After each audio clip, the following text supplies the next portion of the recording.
My name is Michel Putnick. I'm the worldwide business development lead for manufacturing at AWS.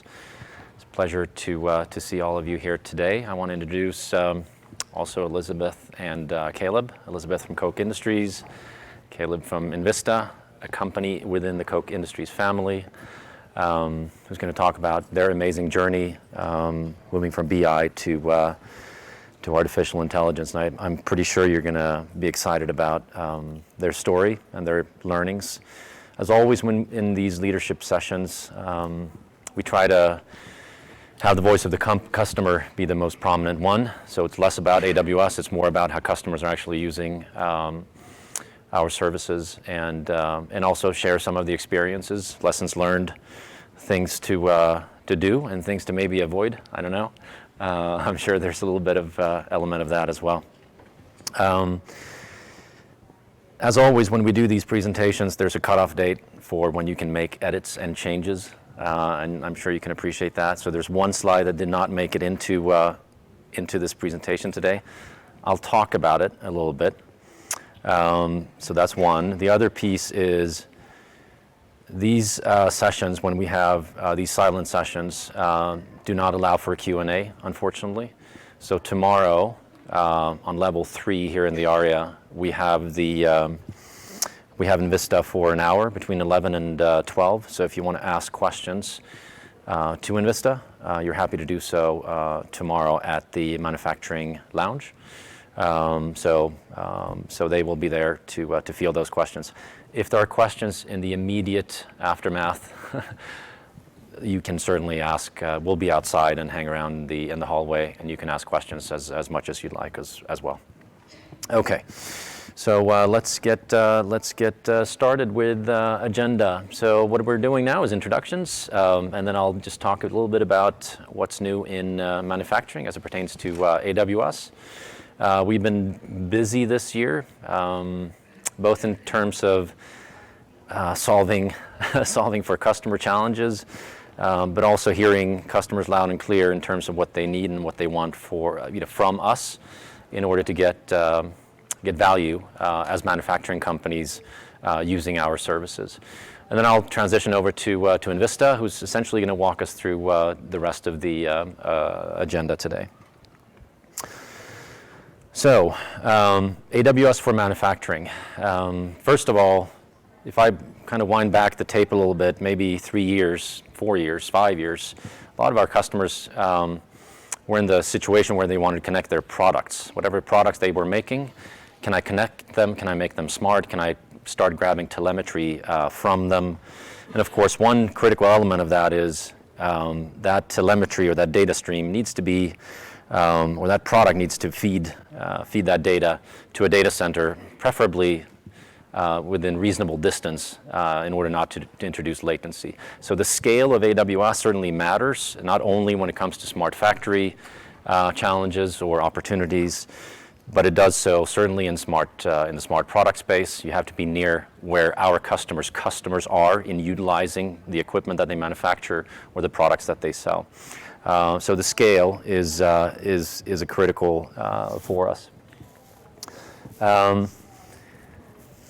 What not everyone knows as much about is how Amazon, and therefore AWS, thinks about or uses a lot of the manufacturing technologies, certainly around automation, both from a hardware and software perspective. But our operation, or Amazon's operation, uses many of the services that AWS today have are derived from customers, and one of those customers is Amazon. So our fulfillment centers, which are our factories, if you will, is where we ship billions of parcels and do our production planning, do our workforce optimization, do our inventory planning, and so on and so forth.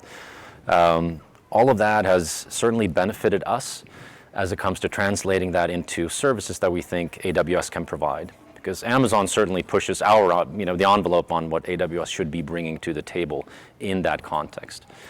They're not our sole customer, obviously. Envista is here to prove that, but they're a good customer of ours, really pushing the envelope. So what I'll do now is kind of walk you through what we've been doing the last I would say 12 months.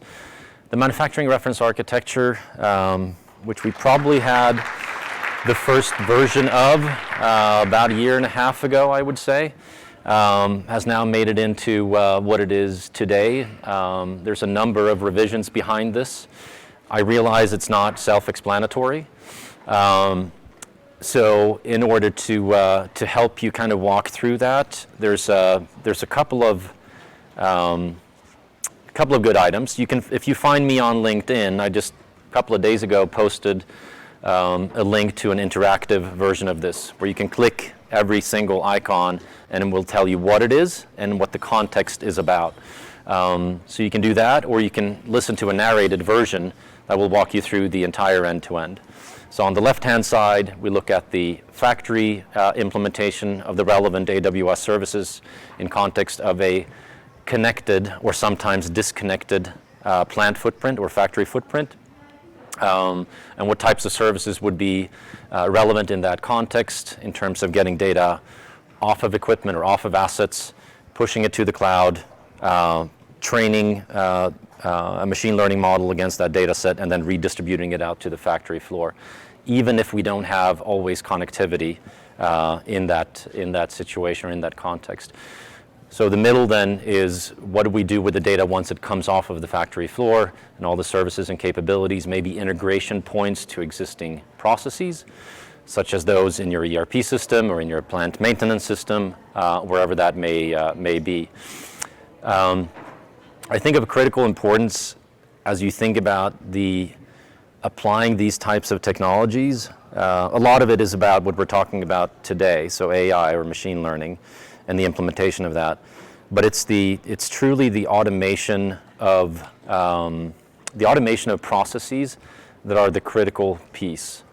So if you think about the left-hand side being your availability of your factory or your portfolio of your factories, you can answer that question now. It's like, hey, the availability is, 98% of the time it's going to be available for us to produce X. That's great, but against what's the demand? Well, I don't know. Whatever marketing says the demand is for our product. So we're seeing customers now starting to tie services such as Amazon Forecast, that you can see kind of down on the left-hand side in the middle box, to tie together the availability of the factory with what we believe demand is for our products, or set of products, or mix of products and services. The more fine-tuned you become and the more precise you become to understand availability of your plant portfolio or factory portfolio and your customer demand, you can start to automate some of the decision making. So in our context, it is automating sourcing, for example. In Amazon's context, we don't have a choice, because people order a lot of stuff on Amazon.com. So it can't be Bob, Peggy, and Sue sending faxes and whatever, right, or emails. It has to be automated. We have to procure that way. We have to do our workforce planning that way. We have to do our production planning that way. We have to do our inventory optimization that way. 100% automated. I'm not saying that you're going to be 100% automated, but if you think about, if you're using Amazon Forecast and you are 95% of the time out of 100, you are correct in that forecast. If that's the case, how do I think about these processes and how do I start automating them? I'm not saying that most companies are at the scale of what Amazon is, but they certainly can look at what I can automate and what can I learn from that. So that's a super exciting area that we've seen a lot of customers now connecting the dots between. I have my smart factory now optimized for the demand signal. Do people want to buy 30 days out 1,000 of X? And am I 95% certain that that's going to happen? There's a lot of decision making that I can automate if I know that. So, food for thought. On the right-hand side is now is where we have connected products that I started talking about, This is an area that has been quite mature for a while. We have certainly, been around this space for a long time, both in the consumer space, but also in the industrial space. I think what we've heard, though, loud and clear, is this is great from a blueprint perspective. How should I think about different AWS services? How do they relate? What about SAP? What about what about my ERP package and so on, or Maximo or whatever it is? But at the end of the day, my time to value is still pretty steep. It takes a while to get there. So this year has been about delivering on that input from customers. So one of the first ones out was our machine-to-cloud connectivity framework. It's already in its second iteration. It continues to be worked upon. So think about this as the left-hand side of the MRA, the Manufacturing Reference Architecture, right? The factory, how do I think about connectivity to assets that speak funky languages and communicate over weird protocols? How do I take that and harmonize that data stream and then push it into the cloud? That's what this does, and it's available as a CloudFormation template that you can deploy through your AWS console, right? So that's number one. Number two, there's also a smart product solution that was pretty much deployed about a month ago. So this is now the right-hand side of the MRA, where it just said smart connected product or smart product. So how do I think about that, and how do I think about the feedback loop of products in the field communicating back to the manufacturer how they are factually performing, right?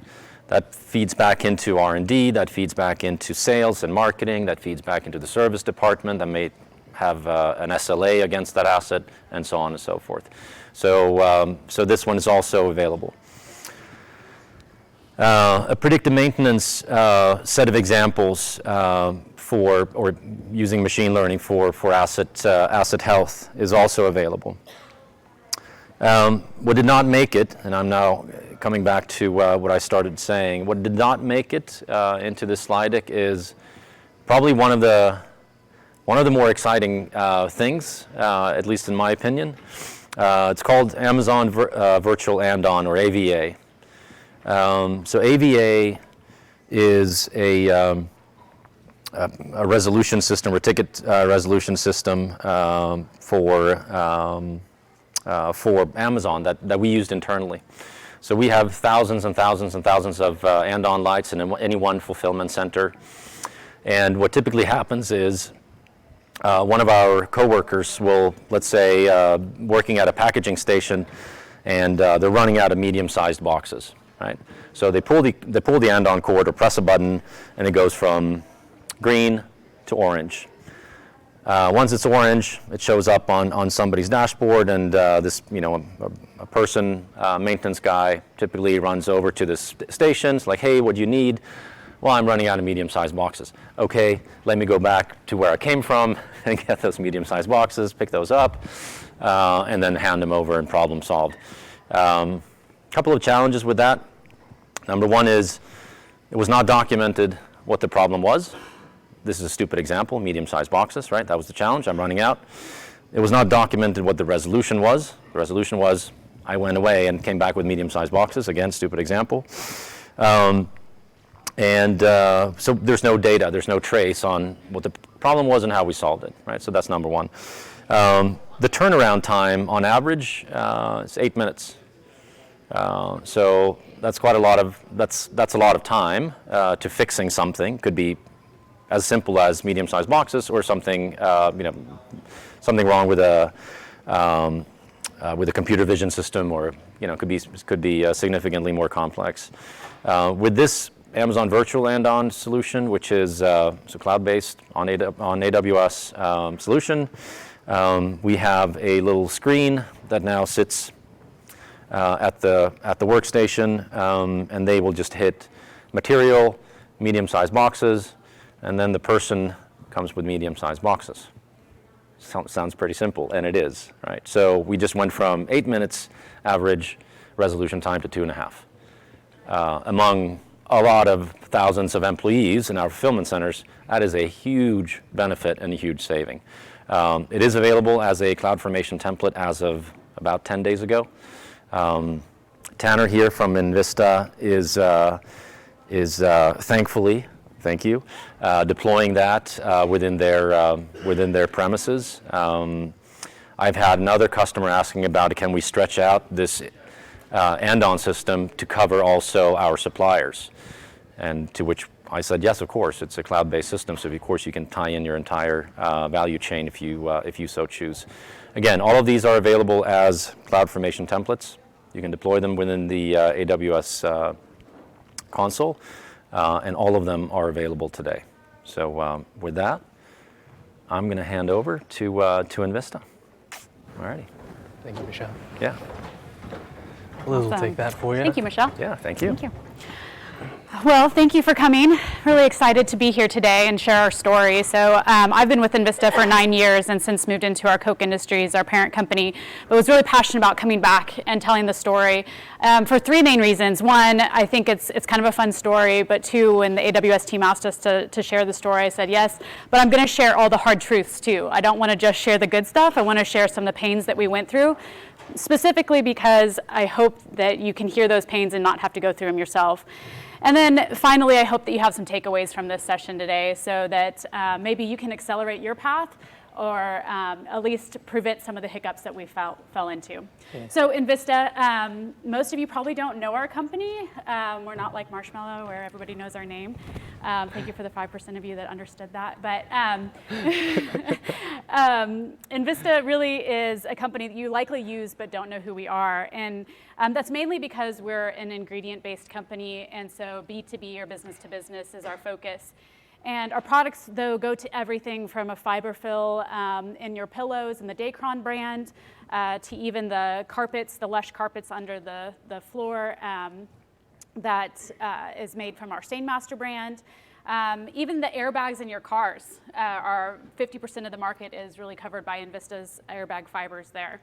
And then last but not least, the polymers that surround many of the components of your car as well are made from our Nylon 6/6 product. And this is really some heat resistance type of polymer that can surround the combustion engine or even the electric engines that are coming today.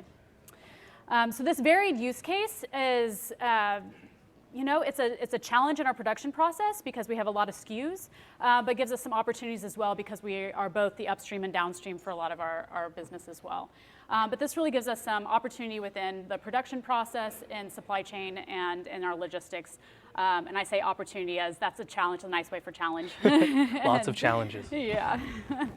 And we are a global company as well, so again, some extra challenges there, particularly in the inventory management side of things. We have a pretty significant size organization, but really the best thing about being global in that sense is that we have talent that's global, we have suppliers that are global, we have customers that are global, and but yet it really does provide us with some struggles as far as the inventory. So to give you a data point, inventory at Envista, one extra day of inventory for one of our products can be about $1 million. So it's good to keep it right. Otherwise, we're wasting that kind of money. So I promised I'd tell you the challenges that we went through, and we'll kind of interweave these into our session today. But to kind of kickstart, I want to get you connected to the discomfort we had back in 2016. And the reason I really wanted to come back and present this is that, I lived this, right? Like this was our pain point. This is where we were. And so to share that little bit of pain, I'd like you to take a moment to imagine yourself as a senior leader at Envista back in 2016 with me. And so, you're back in 2016, you go into your office, you sit down at your computer, you log in, you check your email, and you see a voicemail. That voicemail, the first one, you pick up your phone, and yes, it's a landline back in 2016. So you pick up your phone, and the first voicemail is from a sales agent. They're asking questions and commenting about how there's a new software with artificial intelligence included. And as a business leader back in 2016 at Envista, you likely think to yourself, well, I don't know what this sci-fi stuff that goes in my novels has anything to do with my business, so you delete that and you move on. The next voicemail is from a customer, and that customer is furious. their order is late and it's affecting their ability to produce their product. Because again, we're ingredient based, so we send out to the next downstream. And so it's affecting their ability to produce product. And you're finding that this is not the first time that you've affected that, and they've had some other production issues as well. So they're going to go out of business if you don't get that product to them soon. So you run out, you talk to your analyst, and you say, hey, where is this order? Why is it late? When's it going to get there? And they look at you and say, yep, we're on it, but you know with our systems and everything, it's going to take us at least half a day, if not a day, to get you those answers. So there's like a little bit of anxiety that comes up in me because going back into that time, and so maybe you can feel some of that as well. But that's where we were. Data science wasn't commonly talked about. Artificial intelligence wasn't commonly talked about. We had way too many people focused on taking data out of our reporting systems, further analyzing it, putting it back into some way to visualize for a business leader to answer maybe one question. The first time we tried to do data science, it took 2 months to get data. 2 painful months. 2 painful months to get data out of one of our plant sites into the data scientist's hands.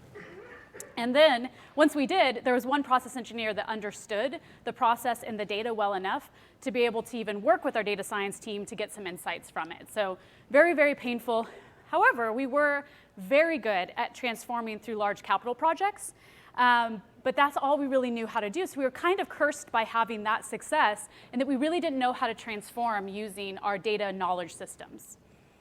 So luckily, our top leadership had a focus on transformation within our organization. And so we kind of took that to heart within the analytics world and said, okay, what can we do that's really going to help us transform? And eventually we came with this vision for a better state. And we focused on the people, the process, and technologies you hear a lot about in manufacturing. But we really wanted to make sure that we transformed our workforce. That was a really big piece for us. We wanted to get the right data in the right hands for people to take action. And that was a really big focus for us. And abstracting and decoupling our architecture was huge. We had a behemoth system that took a long time to get any insights from, and it was a pretty big struggle for us. So I'll say that we've come a long ways in this. We're not perfect by any means. We still have a long ways to go. Still on that journey. Yeah. But really the main thing I'll say that we really wanted to do was get people connected to using this data as they did in their personal lives. So for me, before I walk out the door, I ask Alexa if it's what the weather's going to be like, and if she tells me it's going to rain, I grab an umbrella. If she tells me it's going to be sunny, I grab sunscreen. And we wanted that same kind of quick interaction to exist within our operation sites as well. So how do we get that habit forming in our organization? And so we've come a long ways. We see some really good indicators that we're on the right path. Some of those being that artificial intelligence or data science is actually ingrained in the strategies of our supply chain, our operations, and our digital marketing, all of those leadership level strategies. It now takes hours, maybe even minutes, to get Caleb and the data science team data from our plant sites. We even have Alexa devices that are used at some of our sites as well, and getting data within minutes additionally. We additionally have business leaders that can use visualization dashboards that they can look at insights from their orders and where all of their orders are tracking to, so they can have proactive communication with customers, and even some portals to our customers as well. All right, so I'll tell you how we got there. And to begin with, if I would have taken to my senior leaders and described to them this awesome serverless architecture that they would have wanted, they would have looked at me and said, that's great, Liz, I trust you, but I really don't understand how this serverless architecture allows us to make better product or gets us back to the producing and manufacturing what we do. And so I started thinking, how do we really get them connected to the pain points and the discomfort I had? And really benchmarking ourselves was a great way to do that. So we benchmarked ourselves against the Gartner Hype Cycle. For those not connected to this, this is the Gartner Hype Cycle, and it kind of shows how technology moves through over time. And we were really sitting back in this. Everything was kind of in that innovation stage for us. We were very early on in 2017. And when we really looked at where we were, we found that we were actually aligned with the analytics, or we were behind with the analytics maturity, but we are in line with the manufacturing side of things at the time. And so we kind of felt good about that, but also still felt like we were a bit behind. And so we started moving. We started moving pretty quick. through this hype cycle, but then something still didn't feel right. We moved pretty quick once, but if we just moved once, that wasn't really getting us where we needed to because more things were coming at us from the tail end every day. And so we started to focus on how do we really transform our organization and move more efficiently through this hype cycle with any technology that's coming our way, not just one big shift. And that's really what drove more of our workforce emphasis and our vision versus just a technology change and shift over. Yeah, it's those three areas, the people, process, and technology, and that's really what has helped us continue that drive. Yeah. And so we found ourselves, really focusing on time as that most valuable, non-renewable asset. And so, again, decreasing that inflated expectations was a big focus of ours. If we got people connected truly to what these new technologies were and what was coming, then we would go and have a less steep peak there, and then also that would give us the shortened disillusionment. And again, getting us to that productivity and enlightenment. We had a hypothesis that as a chemical and fiber manufacturing company, if we knew how to empower this AI across the organization, we could move more quickly through this, and that would enable us to have a competitive advantage in our market and also become more of a preferred supplier for our customers. We saw Amazon winning in a lot of retail analytics. We saw Google winning in a lot of internet analytics. We saw Facebook winning in a lot of social analytics. We really wanted Envista to start winning a bit in the manufacturing analytics side. And I'll say one good indicator we're on the right path is natural language processing. We recently did some of our first experiments with that, and now we see many business leaders understanding when NLP should be put into place and how to actually utilize it to bring profits to Envista. Yeah, and so those guiding concepts, what actually got us here? I like to talk about experience. Recently I had a church event. A young man came up to me and he said, "Caleb, what do you actually do as a data scientist?" And in my past lives, I used to start out with, we take the cool mathematical functions of nature and we reduce those down into less complex mathematical functions, and then we try and reduce uncertainty and we apply that to business. Shortly after that, he understood that I was not wearing a white lab coat, pouring test tubes of data back and forth, and I could see the disappointment in his face. However, one thing we do share with our white lab coat-toting brethren is the scientific method. And this was a key concept for us as we took this journey and are still on this journey. Because we observed problems. We hypothesized. We tested and collected data. We analyzed the results and then observed new hypotheses, observed new things and then hypothesized again. We observed that we had bad partners. We hypothesized that if we could get better partners, we'd have more flexibility and quicker time to action. We observed that our old architecture and vendors were holding us back. We were trying to innovate faster than they could help. And so we said, well, if we can create an architecture that decouples each piece, then whenever a new vendor comes in that's more optimal, we'll just replace them, right? We observed that our organization was behind the times in analytics learning. But we hypothesized that if we set up learning pathways for our employees and our colleagues, that they would self-actualize. They would go out and bring themselves up to speed. So these are the three areas that we're going to focus on, these three hypotheses. But oftentimes people ask, there's that famous old saying, something like a journey of 1,000 miles begins with one step, so watch your step. So the real question is what was that first step? And the first step we took was to hide the scientific method. Apparently people don't like the 5th grade science class where they learned it, and so we decided to take a useful thing from Agile user stories and combine it with XYZ value stories. So you can see an example of one here on the screen. It's as a blank, if I knew X, then I would Y, resulting in Z. And we found that really helps people set up the scientific method really easy and makes them feel more confident that they can do things that they would classify as being scary. The scientific method doesn't seem scary to me, but sometimes it is, right? And so how do we do that? And so with this young man at this church event, I went back And I was like, well, let me explain what we actually do, right? It's really cool what we can do. And so that's what we're going to do today. So we're going to talk about some examples from the manufacturing space to really help you understand what we mean by data science and artificial intelligence. These are specifically in the manufacturing space. We have asset performance, where the XYZ statement was, if I knew when a pump was going to fail, I would intervene proactively or bring it down just in time, resulting in higher uptime and less lost capital. This is key because a major pump failure at a manufacturing site can reduce our production rates drastically. Even if we have backup pumps, there's time lost. And so we've got to focus on that, especially being in the chemical industry, to help understand when that's going to come down. In the working capital space, the question was, if I knew when I was going to use spare parts, I would stock just the right amount, resulting in optimized inventory levels.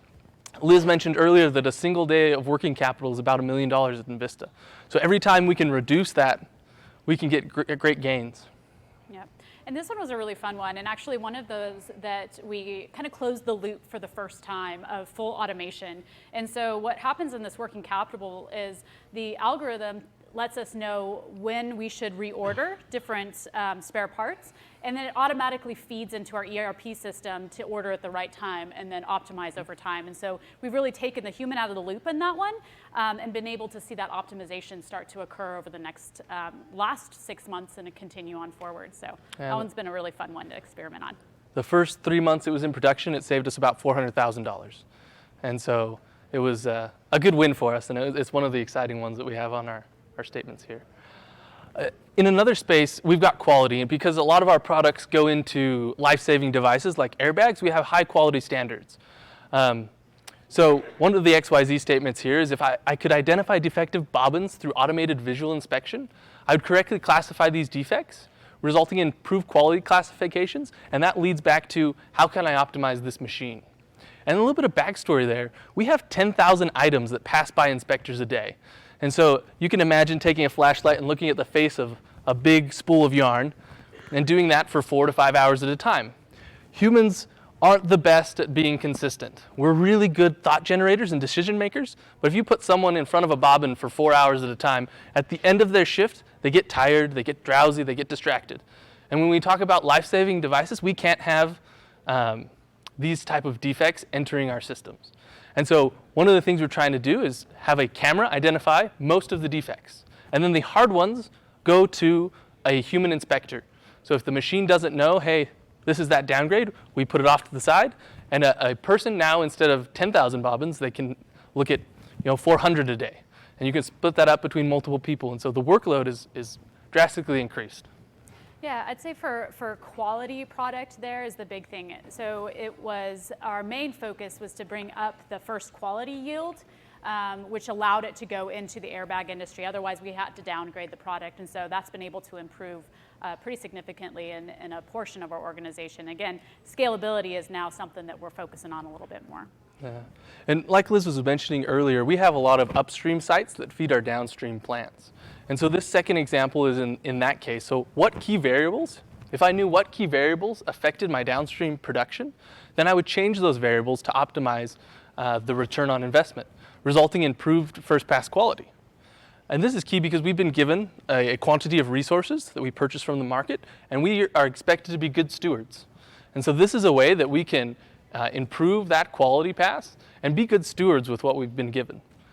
Yeah, and this one too, I think, was the first time that we got real global with our analysis as well. And so when we started bringing data over from overseas in the Asia Pacific region, and the data scientists that sat here within North America, for them to be able to access and analyze that data with the engineers there in the local site at the same time was a big emphasis on why the architecture you'll see that we've used was so powerful for organization.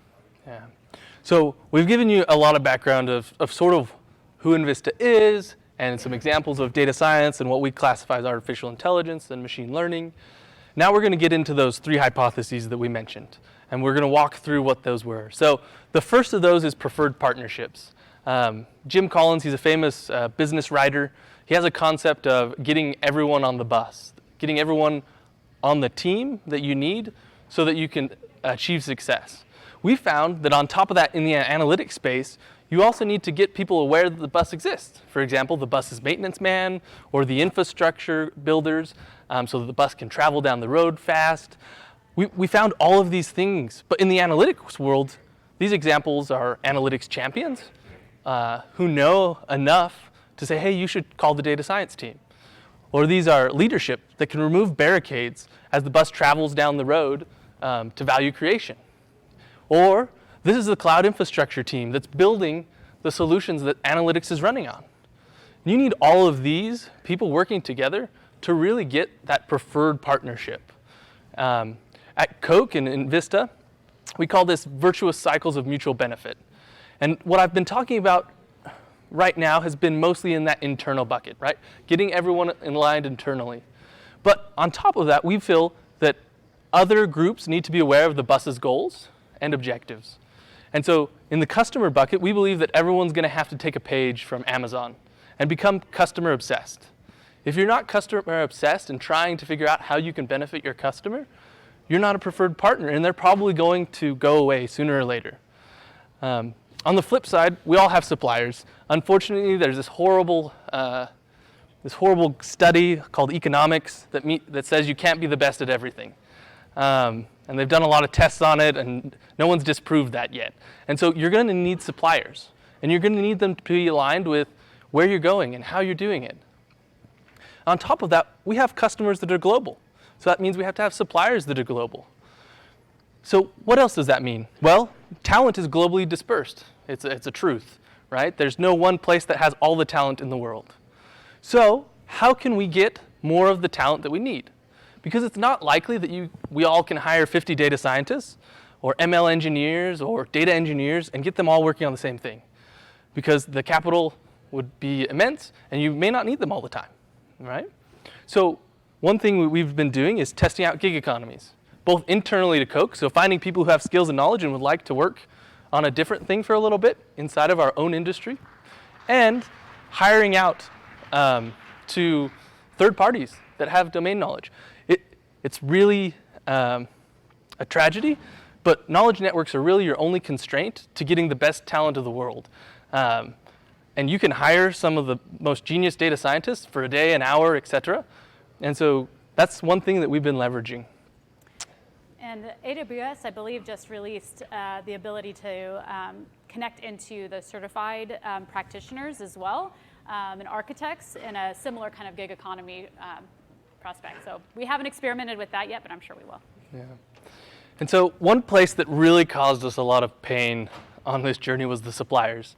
In the first place, our old suppliers, we had vendor lock-in. We had these massive multi-year contracts where incentives really weren't aligned.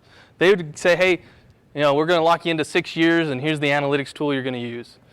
We found that a preferred supplier is usage-based. You shouldn't be afraid I'm going to leave your tool. Your tool should be so good that you're okay with me having the option to leave whenever I want. And that's one of the hypotheses that we had is preferred partners will be usage-based or subscription-based. Maybe it's a monthly fee, but that we can have the best incentive alignment of both working together and getting the tools and services that we need. Roadmap availability was actually something that sort of bit us hard because we have limited finite resources. And so we were working with one of our older vendors at the time, and they were trying to push this product onto us, and we didn't really feel comfortable, and in the end we didn't go with it. But a month later, they came out with the exact product that answered the question that we were trying to solve. And if they would have told us that, we would have waited a month and got signed up for that product. But we felt sort of betrayed because they didn't even tell us until the day it was released that it was coming out. And so preferred partners like AWS will give you advance notice so you can work on the important things that are specific to your industry and let them work on the other stuff. A great example of this is Amazon SageMaker. They keep coming out with great things to help data scientists, and they keep adding to it. And they'll tell you in advance, hey, this is where we're going, so you can be aligned. We found that integration to and from any services is key. If someone says, hey, we're going to lock your data up and you have to pay us every time you pull it out, that's not a win-win, right? Why are you so scared that I'm going to pull my data back out of your system? And we found, again, no one's good at everything. And so having the ability to use the tool and pull it in and out and find that person who's really optimal is key here. And then the last area is security. And oftentimes they talk about data as being a very valuable asset. And when we bring suppliers and vendors in, we're exposing a lot of our asset to them. And so who has access to that? How are they controlling it? Are they reactionary, or are they proactively giving us security that helps us along our pathway? So these are some of the key things that we've found in helping identify a good supplier. Now, once you have the suppliers, we really found that our architecture was getting in the way of learning. And so we found that there's no good vendor in all of analytics. But we found that there was some really good ones in some areas. So we hypothesized that if we could put a good base infrastructure in, we could plug and play and get that optimized use case. One of the things that we also found out is there's no way to get away from coding. At some point, your process is going to be specific to your industry, and so you will have to code. And we don't want our data scientists recoding a lot. So we actually generated a repository to help with that code. And it contains building blocks that vendors haven't come up with yet. And when they come up with them, we'll switch, right? Because they have the optimized version. But we don't want that to get in the way of our progress and success. So the real challenge here was, how can we build an infrastructure that is good for data workflows, moving data back and forth, but also is good for data science workflows, and how we can integrate that together. This is what our old architecture looked like. So we had a whole bunch of sensors, plants, stuff coming from our ERP system, and we'd pull that into the data warehouse, and then we'd do analysis off the back end. And it was miserable. If I go back, I can count how many people it took. So you had an R&D engineer, a corporate engineer, a local site IT, the corporate IT owner, data governance, data engineer, data architect, and if, heaven forbid, risk and compliance had to get involved, because that would take a long time. And so it was about 10 people that you had to talk to get data out of something like this. And it took 2 months, like Liz was mentioning. If that doesn't kill joy to experiment, I don't know what does. So what we decided to do was, let's try and ask for the data once, and we're going to put it all in the data lake. And then we have this virtualization layer at the end, which allows us to reach back into all of the systems behind. And what that allows us to do is our data engineering team can optimize the data lake and the data warehouse. They can optimize the connections into these disparate sources on this end. But our data science team and analytics teams and customers can reach back into any of those systems with that virtualization layer. And they don't even have to know it exists. Our engineering team can optimize something one day, and it won't change the functionality past that virtualization layer. And then from there, our data science platforms can pull them out. We can give API access to vendors. And if they can't connect via API, they're probably not a preferred partner, right? If I have to put your software at every plant and keep up with the versions and everything, it's probably not going to work out. It causes a lot of headaches. So that's one of those things that's API access. And so this sort of shows some of the things we're using in this process. And so you have Snowball and agents dumping everything into our S3 data lake. It's at about 290 billion rows of data coming off of our sites today. And then we have Snowflake and Redshift for that heavy lifting for the warehouse. And then we use Denodo as that virtualization layer, and then we can feed all of those services on the back end, and there's some examples of some of the stuff we feed from that data lake.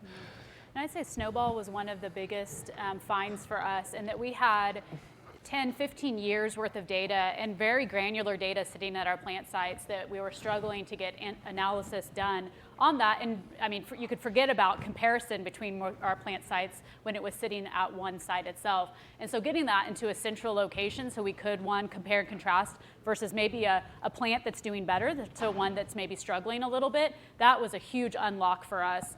And being able to move so much data to one location and be able to get to that analysis. It's completely enabled us to do those things. Like 2 hours later, I can have a call with our Asia Pacific plants, and I can have the data that they were looking at. And our data science team can be up to speed, and we can pull that in quickly. Whereas it used to take months, and that's just a sad, sad commentary. Mm-hmm. So one thing we like to do is pull comparisons from the real world to other things in the real world. And so Invista is a chemical manufacturing plant. We take these raw materials and we transform them into a value-added substance.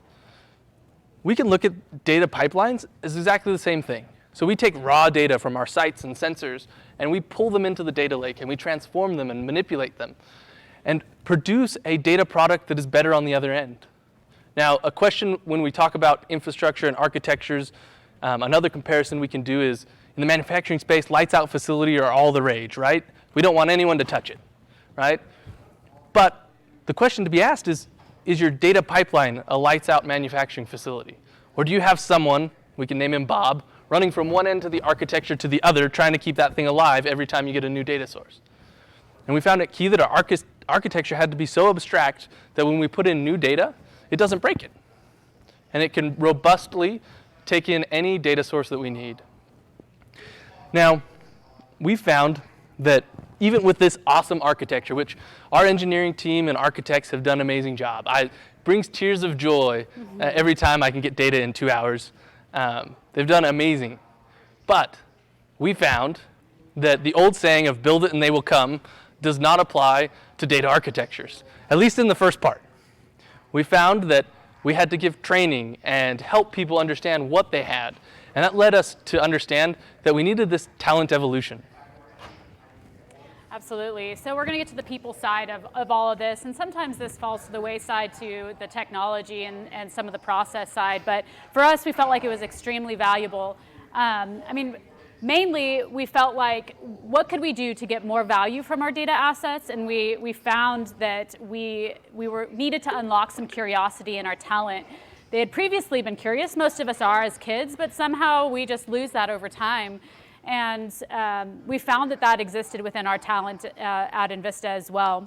I mean, architecture is very important, and we had that piece down. We had some preferred suppliers now that we were using, but how do we really change that talent? And many people were spending a lot of time trying to figure out what to learn next. And so we decided we needed to improve our rate of profitable learning. So I don't know about you, but I know I've gone on learning platforms and wasted hours watching videos, and then, well, I'm not sure why I watched that one. So we were trying to figure out how do we streamline that for our talent. So we started going with intentional, repeatable learning pathways. Now, these weren't a one-size-fits-all, but this was really focused on how do we give somebody what's next in their phase of learning to move up through this maturity model of analytics and can be an automation as well.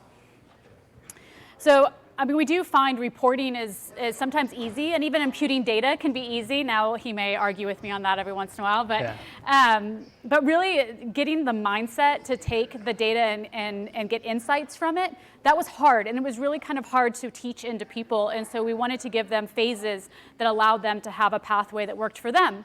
And so 80% of our organization, we believe, fit in this basic bottom layer. And we believe it will shift as the industry shifts and as we move both in the analytics world and also in the manufacturing world. But to begin with, 80% of our organization flowing through these first 4 kind of sessions or workshops or varied learnings. So first, starting with data visualization. So get people out of thinking about the rows and columns and trying to go through their eyes and look at all of that information, and start them looking at data in a visual format. Our eyes as humans are able to find trends and exceptions in visualizations much easier than we are in row and format column. And a lot of times this was really just like Power BI trainings or something basic like that. And then we went into analytics fluency, and this was really to try to get our stakeholders connected to some of those buzzwords that exist in the industry. So what is artificial intelligence? What is machine learning? What is data science? How do those matter to our business? How do they matter to the manufacturing space? How do they matter to supply chain? Those kind of things. And so that helped kind of unlock that idea and allow them to debunk some of the buzzwords that were existing and kind of getting thrown at them by a variety of sales pitches and other things as well. But then next, we did the XYZ value story workshops, and this is a little bit of what you saw some of the outcome of earlier. But the main thing here was this is helping people dream. Now they had the base of what analytics and automation was. They knew the domain knowledge that they had coming in, and so it was kind of bringing it together and saying, all right, let's dream of the impossible and kind of make it happen. So, you know, the famous quote that's, you know, the future is unknowable, but it's not unimaginable. And so we really focused people in half-day or full-day workshops to try to get to that as Caleb likes to do the impossible, we tried to encourage that too. And this is really where we came up with some of our most valuable projects, was just really getting people to realize this is here now. The compute power is here, the statistical analysis is here. We had internal talent that could help us. We had a gig economy to go flex with our organization if we needed to. We could make these things happen, and so we started doing so. And then the analytics bootcamp, that was the final one in this basic training. And this is where we got people thinking really about how to apply this kind of decision making with data. So how to augment our human behavior and think about where do we have decision traps we're falling into, and how can we use analysis to help us mitigate some of those traps that we fall into as humans. And this is where we started teaching people how to tell story with data, because we had so many places where really good analysts or engineers or a variety of people had a great analysis, but they struggled to articulate the value of that back to their business, so action wasn't getting taken. So we started upskilling our organization in that phase as well.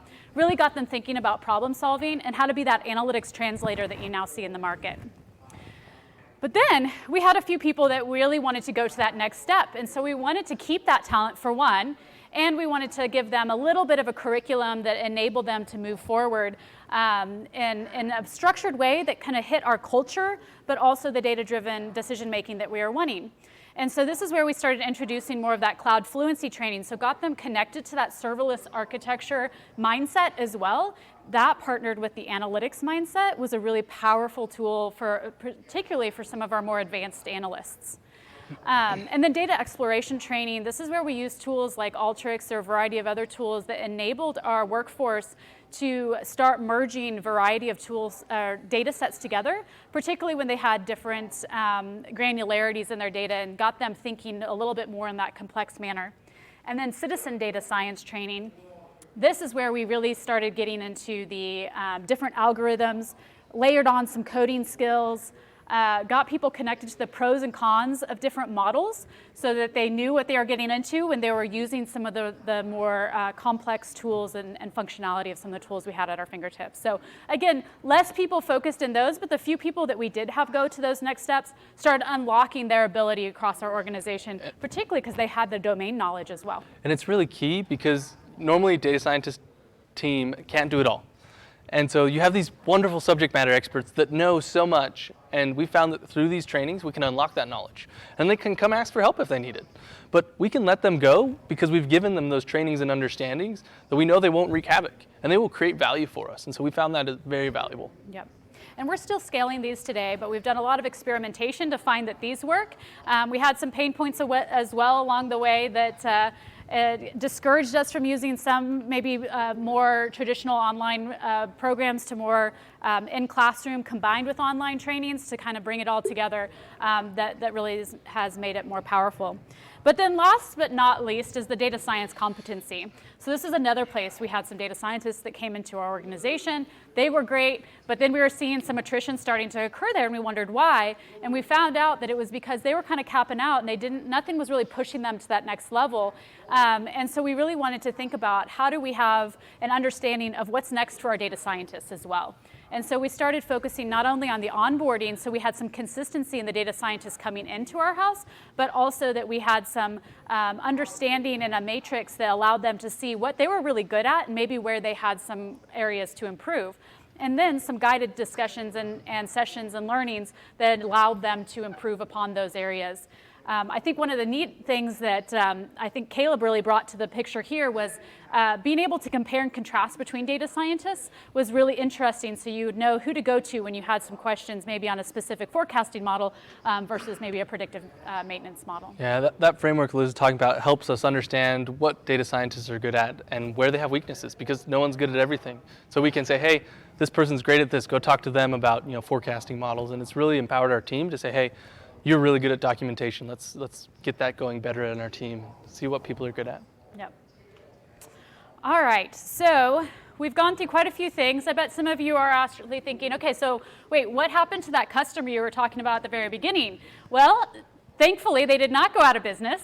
They are one of our preferred customers, and we're one of their preferred suppliers now, and mainly because we really we accepted we were not doing well, and we needed to better partner with them. And so we developed out some ways to give them more proactive notice of when their orders were going to be late. We gave them collaboration channels that were connecting on our data that allowed them to see what was happening more within our processes. And I'm sure they're going to be one of the first customers to experiment with us when we start getting into some recommendation systems. So I'll tell you, if you take anything away from this session, I hope you do take away that this is a marathon, not a sprint. And I just really want to encourage you to slow down sometimes to ensure that you're getting the right partners with you when you're going through this AI journey. There's a lot of technologies out there and a lot of suppliers that are putting that buzzword in there, but being really careful that they have that win-win situation at heart as well. And then making sure you don't lock into some behemoth architecture. That was the big thing for us. The data was a strategic asset, and we really like to be able to flex when we need to and take on some marginal value where there is a new tool that comes out to the market. And as you saw, Michel showed some new solutions that we're definitely going to plug into our architecture that he released here today. And then finally, I would say if you could do anything, ensure that the mindset and the skill set is focused on your leaders and also your practitioners, not just the tool set training, because that will really unlock that value across your organization. So I'll ask a couple questions. Maybe think about, for you, where could you apply the scientific method to your people, process, and technology? Maybe where can you find yourself to be a better preferred supplier or preferred customer for those partners that you have? And really think that if you answer those two questions, you can walk out of here on a really good path to creating more value for yourself, for your company, and for society as well. With that, thank you.